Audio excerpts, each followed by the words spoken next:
Welcome, Greek U Nation, to episode number 459 of the Fraternity Foodie Podcast. I'm your host, Mike Eilon, CEO of Greek University. I'm a speaker and an author. Our fifth book just came out. It's called Perseverance and How to Be a Great Fraternity or Sorority Alumnus. So go and pick up that book on Amazon or Barnes & Noble today. We call these episodes the Fraternity Foodie Podcast because there is nothing like great food to bring college students together. Fun fact, as an undergraduate student at the University at Buffalo, my fraternity brothers and I would often head into Canada either to spend some time at Niagara Falls, because the Canadian side of Niagara Falls is really where you want to go, or we can head over to Toronto and check out a new city. So we ended up in Toronto quite often. And as somebody who was born in New York City, I absolutely loved it. It always impressed me in terms of the variety of foods that are available in Toronto, the wonderful people that live there. And I always felt that it was so much cleaner than New York City too. That really stands out to you. And if you've not been to Toronto yet, I highly suggest you put it on your list, go explore, go spend some money, and go check out some of the restaurants because they have fantastic food over there. Now, today on our podcast, we have a special treat for you. Teresa Greco is a certified life coach pursuing her Ph.D. with a dissertation on inner happiness. She is a TEDx speaker, a three-time best-selling author, an international writer, and editor of a Canadian lifestyle magazine, as well as the host of the internet TV and radio shows called The Steps to Happiness Show with Teresa Greco on Soulivity TV and The Happy Hour with Teresa Greco on Hopeful Radio and Skyward TV. With a master's degree in education, Teresa is an educator of over 25 years and an educational technologies consultant who coaches students with learning disabilities on the use of various educational software to help them uncover their potential by removing barriers and obstacles so they can flourish in all areas of their life. Welcome to the show, Teresa. Yay! What a beautiful introduction. Thank you so much. I'm really excited to be here. I am so excited to be with you today. I think you have so much great information to share. And I tell you what, we are all on this journey seeking happiness. And so that's why I'm so excited to talk to you today, because I just think it's universal. No matter what country you're in, no matter where you're from, we're all on this, this mission that we want to achieve happiness. And sometimes, things happen where we assume that happiness is going to come and then it doesn't.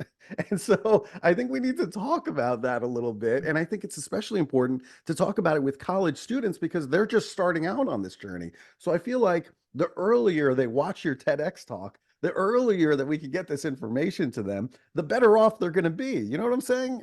Absolutely. Thank you. And I got confirmation of that because I delivered the talk at Western University in London, Ontario, and I had a whole bunch of students that came to come and talk to me after the talk, and that's exactly what they were saying, that they're all caught up in the misconceptions of where happiness is found, and so they found the talk really interesting. Yeah, I think that your talk is really geared towards college students. I really believe that. I think they need that information early so that way they don't get caught up chasing after the wrong things, and get that information out early so they don't make any mistakes. But, let's talk about it a little bit. I like talking about college, of course. You decided on the University of Toronto for your undergraduate experience. So what made you decide that the University of Toronto was the right place for you to start your higher education journey? Thank you. And I love this story because I share it with students that I work with during the week as a technology consultant, that it was in grade 5. So my teacher asked us to do a journal entry on, what we thought our future would be like and things that we wanted in our future. And it was at that point, grade 5, that I decided I was going to the University of Toronto. It was just probably my understanding at that time that it was one of the, if not the best university in Canada. And I was going to the downtown campus because there are different campuses too, but I was going to the downtown one, and that's where I was going. And so I share this because it is so important for us to have goals. and that even if they are big and lofty goals, but they direct us and steer us in a direction, even if we don't even know why. And so it was just that everything I did, I just had to do well in school because that's where I was going. And then when I went to high school, it was like, oh, when I graduate, I'm going to the University of Toronto. And so it was just like everything I did just led me in that direction. And even though I had applied to some of the other ones, local to me, that was the one that I was going to. I didn't even bother applying to the other campuses because it was like, I'm going to the downtown one, and everything, like all the courses I did and how hard I worked was all because I needed to get like the minimum average so that I could go to that campus, because that one, the average was a little bit higher. And so that's how I ended up there. So I say that, I listen to some students and like, what do you want to be one day? And they're like, oh, I want to be this and I want to do that. And I'm like, it's so important for us to set those goals instead of just be, aimlessly going through life and not really knowing the direction that we're headed. And I think that life will inevitably take us on different paths, but I think that what is in our heart to what our deep desires are, it's because it's the path that we were meant to be walking on. And so it's important that we reflect on like what is in our heart and to try to set those goals. And I think the universe just helps us to achieve them. Yeah, I love that. I agree with you completely. I think we all need to set goals often, short-term goals, long-term goals, like you did for the University of Toronto. And sometimes, life does take you in weird directions. And I also think that it's important for us to listen to what the universe is trying to tell us and to try to figure out, okay, where am I supposed to go in life? And sometimes you get thrown a curveball and you just have to be able to react to it, and be okay with that, that sometimes life is going to push you in a different direction maybe than you originally had in mind. But at least having those goals, I agree with you completely, is super, super important. And, I think we're all chasing success in some way. By the time you were 40, you had everything that most people are looking for in life. You had a great career, you had a healthy family, you had your own home, you had two cars in the driveway, you were going on vacations, all the things that we think that means success. That picture means I made it. Why did you feel like something was still missing? It didn't make any sense to me. It's like, how does someone's life look perfect on the outside? How does someone achieve all the things that family, society, culture, religion tell you you need to have a happy life? Achieve all those things and still feel like there's a void, that no matter how much more I did, how much more I bought, how much more I tried to help people, where I went, it didn't matter. I always felt that there was something missing. And through all of the work that I did, that it was in the asking of various questions at that time in my life too, that started me on a journey of self-discovery that helped me to realize that happiness is not found in any of those things, that it's not found in our possessions, positions, titles, degrees, relationships, experiences, and appearance, all the areas that we think that when we achieve these things, when we look a certain way, when we go to certain places, we have certain jobs, all of the things that we're going to end up being happy. But the truth is, it's not found in any of those things. And science has now shown, there are many different studies that show that it's not in any of those things. But society wants to say that it does, right? There's a huge marketing and consumerism around selling products to us, selling us a lifestyle, and then we'll be happy when we have all of those things, but it's not actually true. And so I believe the real void and something missing in my life was my true and authentic self, that I had lost myself in the living of my life, in trying to meet all the expectations of other people, in burying my true and authentic self, because as we get older, the world like gets its claws into us and has us believing a whole host of other things about ourselves, what we can achieve, who we can become. And it tells us, oh, you're going to be loved, liked, and accepted more if you look like this, if you act like this, if you have these things, all of that. So I had lost myself. It's like, how does somebody get to 40 years old and not know who she really is? Because her identity is all caught up in her roles and responsibilities. And so unfortunately, many of us are not living our true and authentic selves, and therefore feel like there's something missing in our life, and it's very possibly that. Mm. You're so right. You talk about, consumerism. I think we're being sold to all the time on social media. I mean, I'm just thinking about like all the commercials that I've seen over the last 3 days or so in my mind. And I'm like, they're selling me stuff that, I really don't need and nobody even really cares about. That's the wild thing.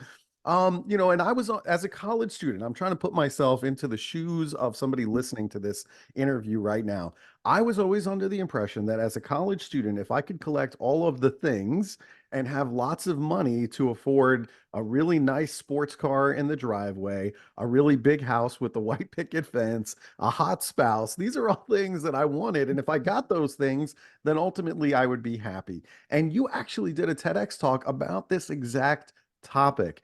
And originally, the studies, I remember reading those studies, it said that you didn't get any happier after $75,000 of income per year. So if I made $100,000, I wouldn't be any happier than if I made $78,000. It would be the same amount of happiness. So you're the professional in this area. What are the latest studies now saying? Yes, it's so interesting because that was a very popular study that was Hmm. done over 10 years ago. But then it was reanalyzed in conjunction with another study and basically put out in 2023. So I present the research around that in my talk. And basically what it says is that that plateau in happiness levels that was originally reported, it was really between 60 and 90,000. They just gave that 75 as the average. That plateau in happiness levels is only experienced by the least happy 20% of the population, where more money does not make them any happier. And I attest to the validity of that because I was one of those people that it wouldn't have mattered how much more money I had. I would not have felt any happier. That, I was going on the great vacations. I was accumulating material things. But when you are unhappy on the inside, it doesn't matter how many more of those things you have. The study then shows that for the happiest 30% of the population, so at the other end of the spectrum, more money does continue to increase their happiness levels. And so my talk postulates that it is not the money that is making happy people happier.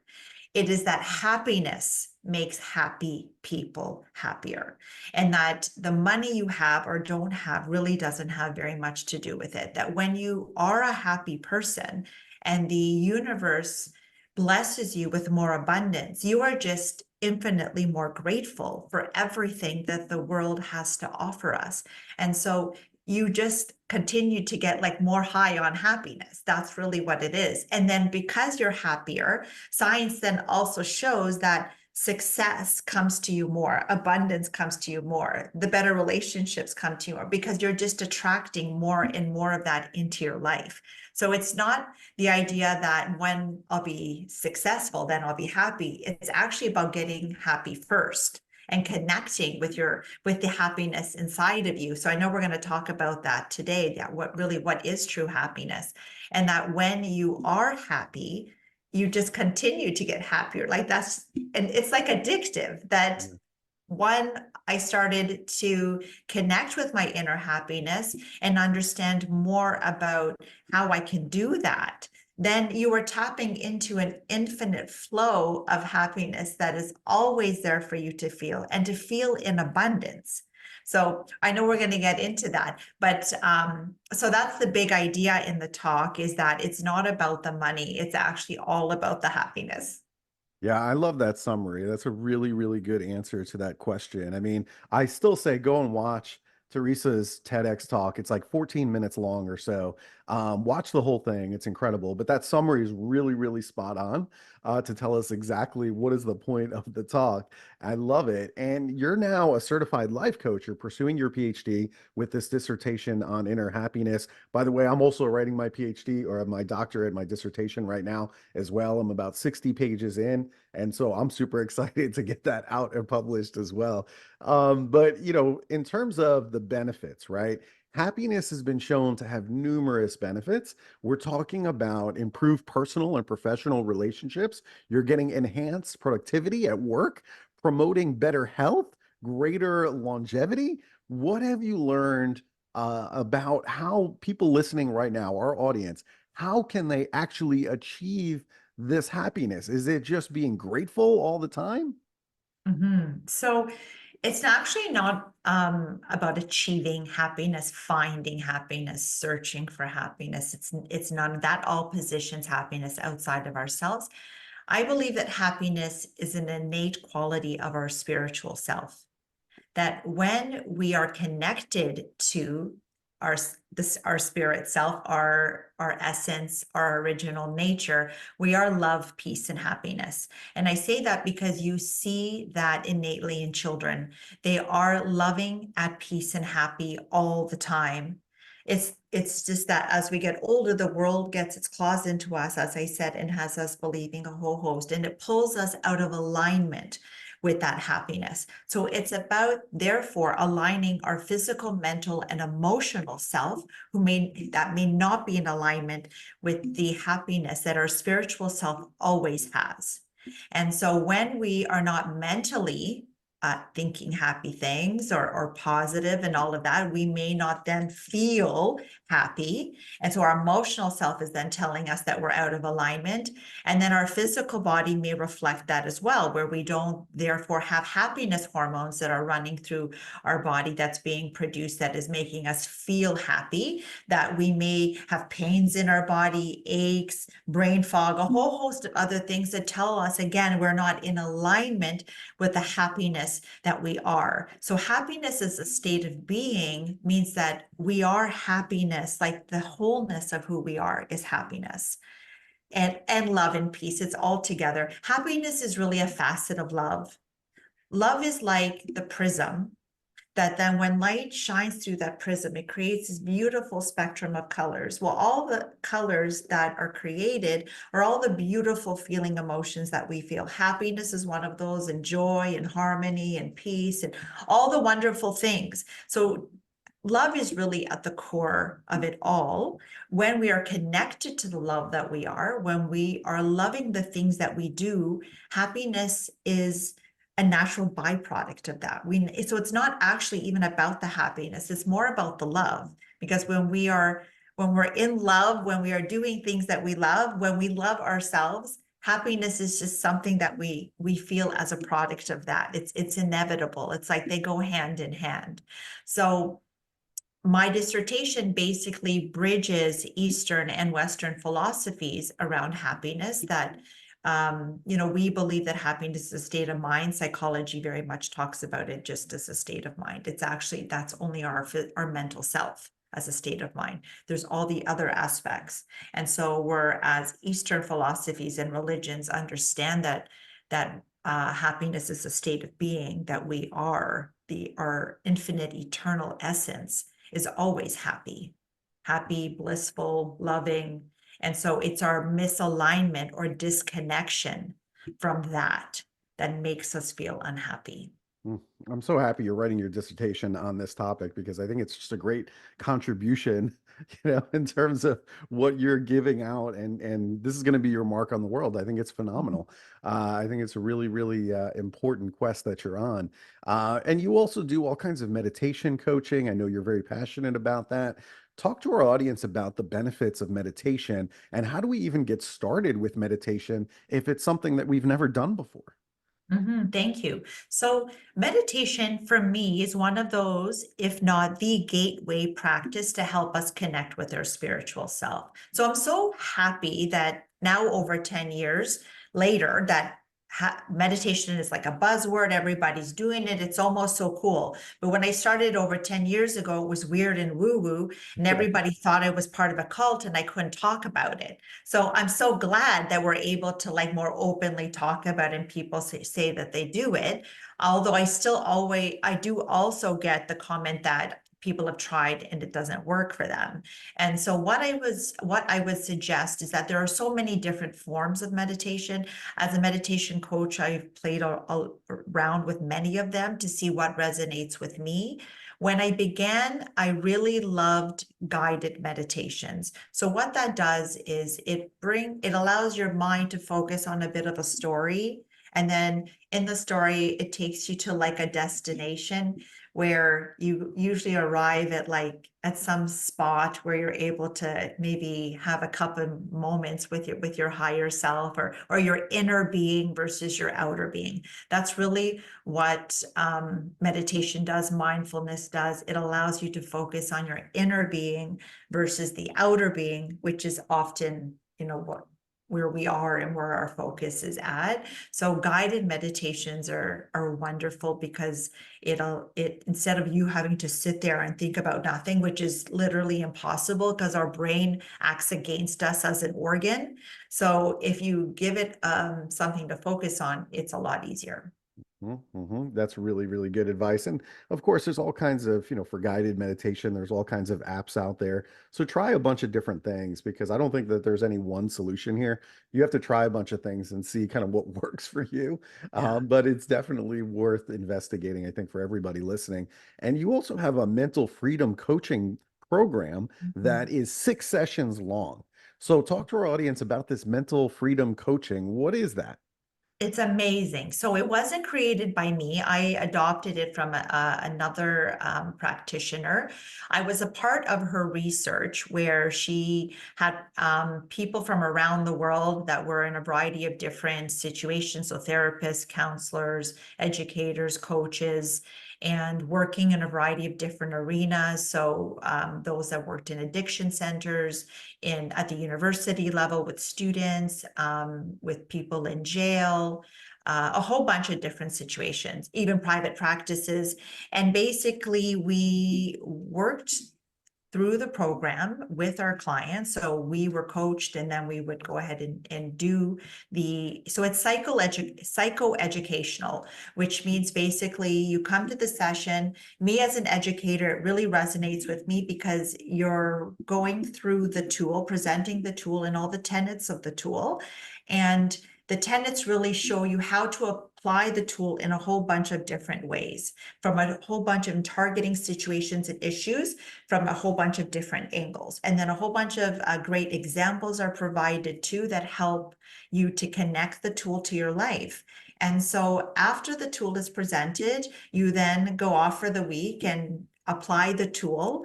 And there is always something to apply it to because life presents situations that come up, or we have things that are lingering from the past that we need to work through as well. And so in just 6 weeks, you are given all the tools you need to work through anything that is taking away your mental freedom. So there was not a situation where the mental freedom program could not assist. And all the people that were part of the research attested to that it was applicable to every situation. I loved the fact that in just 6 weeks, you have a toolkit of things that really help you to master your life, that it doesn't matter what gets thrown at you, you have tools.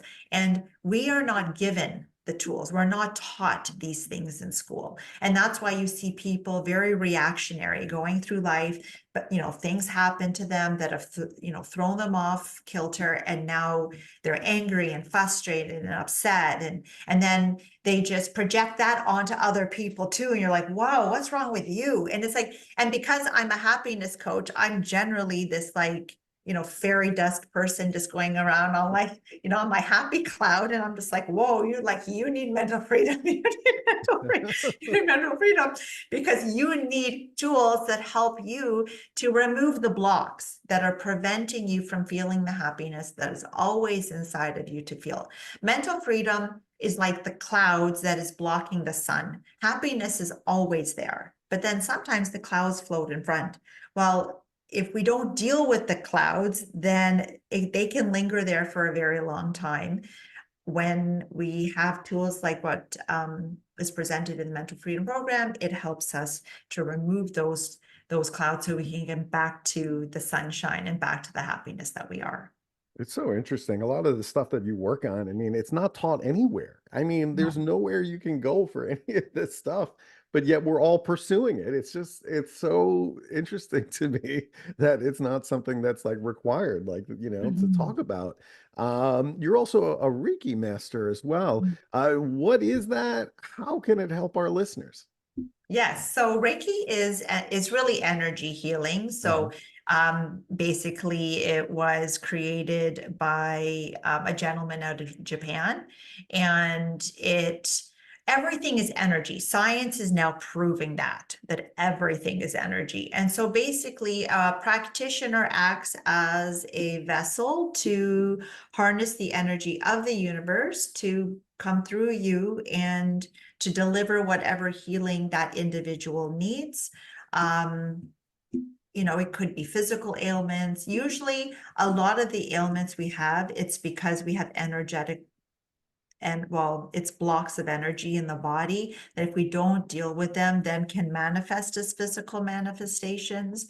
So I also channel when I do Reiki, which means that there's often a message that spirit wants to deliver to maybe assist you in the healing process. So that's really what Reiki is. It's energy healing. So if there are people that have gone to doctors, like autoimmune issues are very interesting ones, right? There doesn't seem to be, a cause or where it all started from. It's usually energetic upset, and emotions are just energy. And so it's trapped in the body and causing some dis-ease. And what the energy healing like Reiki does is allows that blockage to clear itself. You may need more than one session to do that. But I think it's great. So interesting. So interesting. I wanted to ask you one other question because I think this is really important.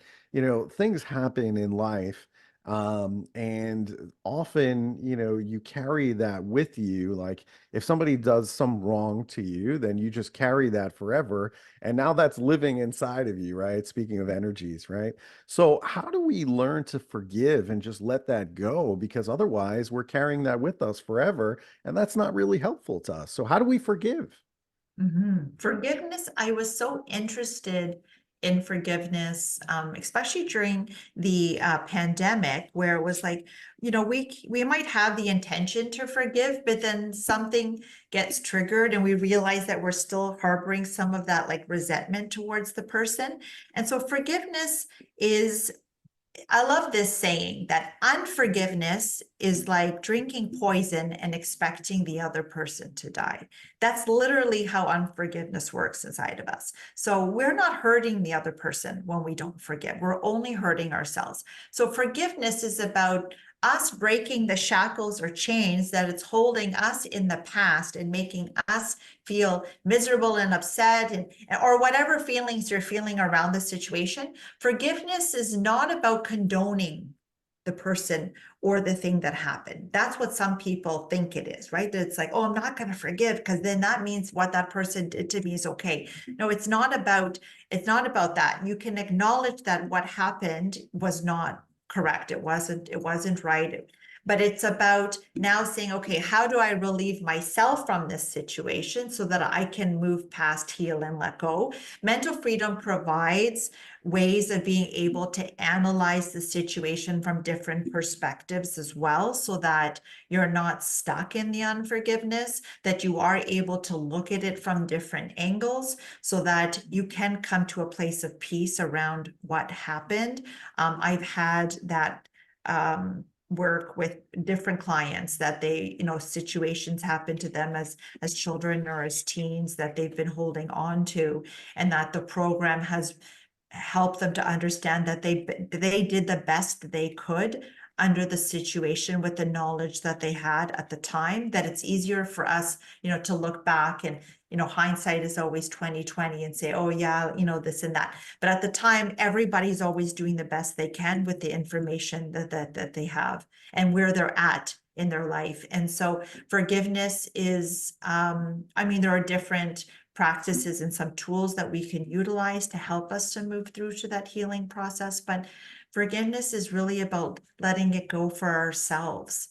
And so for me, it's so easy to forgive now because I don't want to be upset, right? That, someone cuts you off in traffic or somebody they did you wrong in some way. And I'm just like, oh, I forgive you because I'm ready to move on. I'm tired of being upset. And if I'm upset yesterday, I don't want to be upset today. Right. So that's the other thing is forgiveness allows you to say, okay, that person was probably in most cases, people are not in a good space. They're not good within themselves. Their life is not good. They're not loving themselves. And because of that, they act in ways that is out of love. And so the right thing to do is just to forgive them and wish them well and say, I feel sorry for you that, this is how you think you need to carry on in your life.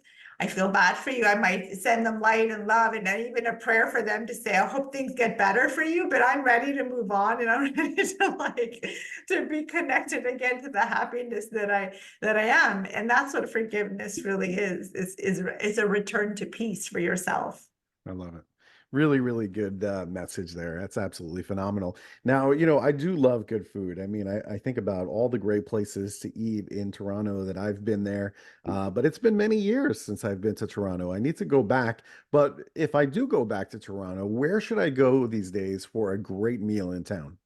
Okay, so Toronto is so multicultural. Oh, We yeah. have every type of cuisine that you could ever imagine Yes. and ever want. Yes. So because I'm half Italian, even though my mother was not Italian, she married an Italian and pretty much was indoctrinated into the culture where she speaks Italian with all Italian friends. Like she might as well, everybody even thought that she was Italian because she just from the north because she had blonde hair.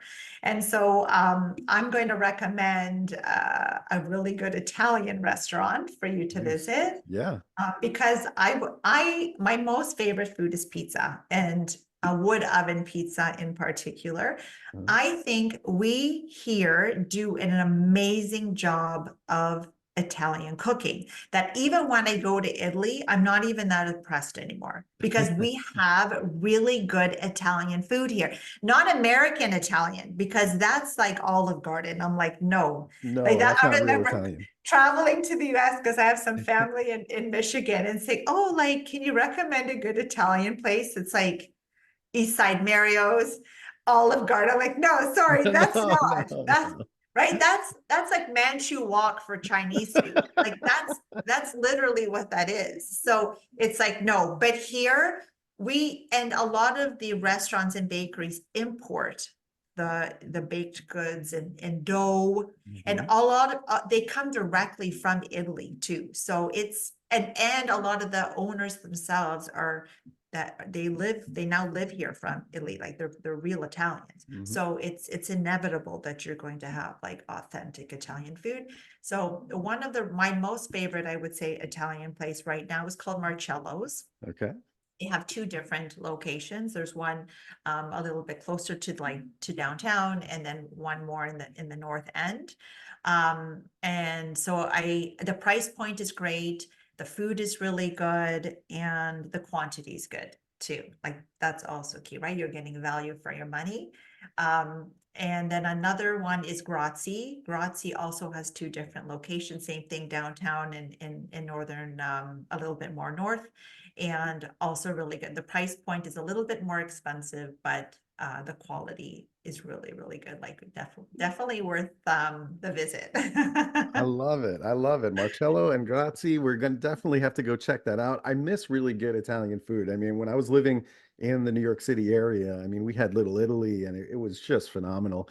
Really, really good food. But now that I'm living in Nashville, Tennessee, I don't really think they know what really good Italian food is.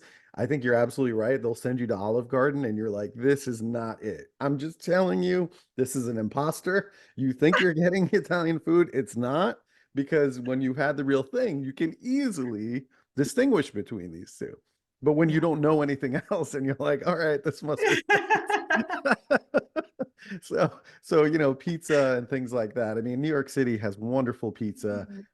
and I know Toronto does as Yeah. well. And all good stuff. I'm definitely gonna have to go and check that out the next time I'm in Toronto. I need to get there. I think I'm gonna have a lot more time to go and travel now because my wife and I are now kind of empty nesters, and my daughter is gonna be starting college in the fall. So now we get finally a chance to go to the places that we want to go and enjoy really good food along the way. So I'm definitely going to check out both places because we love Italian food and we just don't get it. And we know what it is, but it's just not here. So so we have to travel for it. Really, really great stuff. All right. So if our college students, if they want to bring you in to speak on their college campus about happiness, or maybe they want to sign up for coaching with you, where should they go in order to connect with you?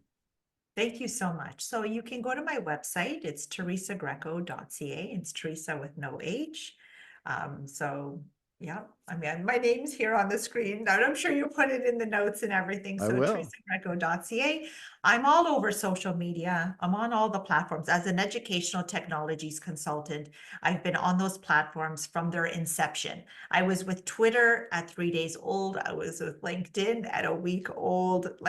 I've been like there from the beginning. So it's Teresa Greco _ steps to happiness. Um, it's Steps to Happiness on Facebook. It's also Teresa, also Steps to Happiness on TikTok, or Teresa _ Greco. It's all there. You can find me. Just search for Teresa Greco. I'm there. I love it. All right. And you can go to the website and get connected to all of those cool social media platforms. It's teresagreco.ca and it's spelled TERESAGRECO.ca.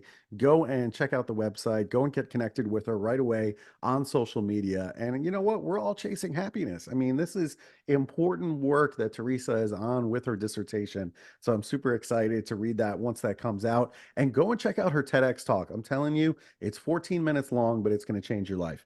So go watch it. It's absolutely fantastic. Thank you so much for sharing all this great information with us today, Teresa.